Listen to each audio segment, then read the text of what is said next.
आज गुरु नानक जयंती है। गुरु नानक जयंती की आपको ढेर सारी शुभकामनाएं।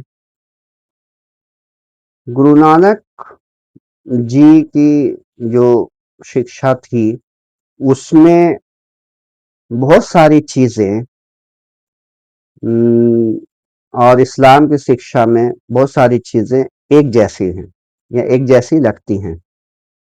सबसे पहले इस्लाम उम, तौहीद के बारे में कहता है, एकेश्वरवाद के बारे में कहता है। ला इलाहा इल्लल्लाह का मतलब वही है कि एक ईश्वर की पूजा करो।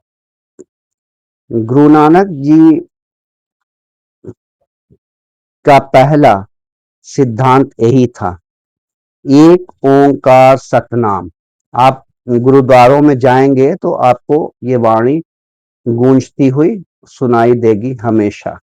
एक ओंकार सतनाम का मतलब कि केवल एक ही परमात्मा है जो सच्चा, निराकार, जिसका कोई आकार नहीं है और सर्वव्यापी है, ओमनी प्रेजेंट है, हर जगह मौजूद है।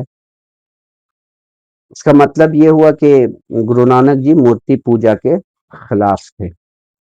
दूसरा जो है वो वहां पे जिक्र खुदा, नाम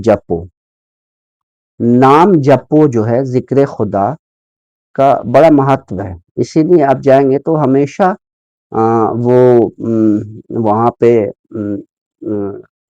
जो गुरु ग्रंथ साहिब है उसके श्लोक गूंजते रहते हैं और लोग पढ़ते रहते हैं, रिकॉर्डेड भी आप सुन सकते हैं वहां पे। तो नाम जपो, जिक्र खुदा।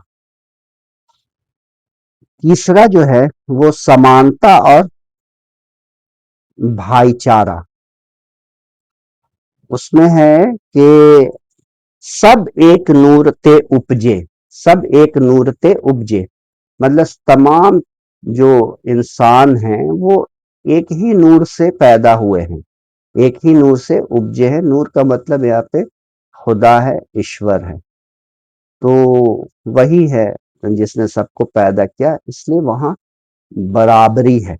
हालांकि जैसे मुसलमानों के बीच जात पात है, वहां सिखों में भी जात पात का प्रचलन अब है, लेकिन अ, उनके शास्त्रों में ऐसा नहीं है जैसा कि मुसलमानों के शास्त्रों में जात पात का कोई कॉन्सेप्ट नहीं है। चौथा, किरत करो। ये बहुत इंपॉर्टेंट है, किरत करो मतलब हलाल रोजी कमाओ, ईमानदारी से कमाओ। जिस तरह से कुरान और इस्लाम में इजी मनी का कॉन्सेप्ट नहीं है, इजी मनी को गुनाह करार दिया गया है। इजी मनी में इंटरेस्ट से पैसा कमाना और लॉटरी से पैसा कमाना, ये सब नहीं है।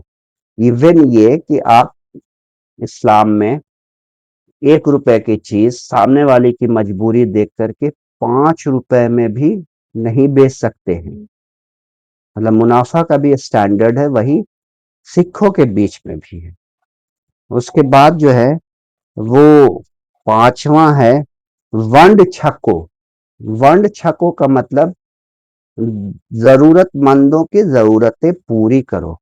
इसका मतलब ये है कि आप जो कमाते हैं उसका कुछ हिस्सा आप दूसरे लोगों पे खर्च कीजिए, उनकी जरूरतों को पूरी कीजिए। तो ये ज़कात जैसा कॉन्सेप्ट है, सदका जैसा कॉन्सेप्ट है।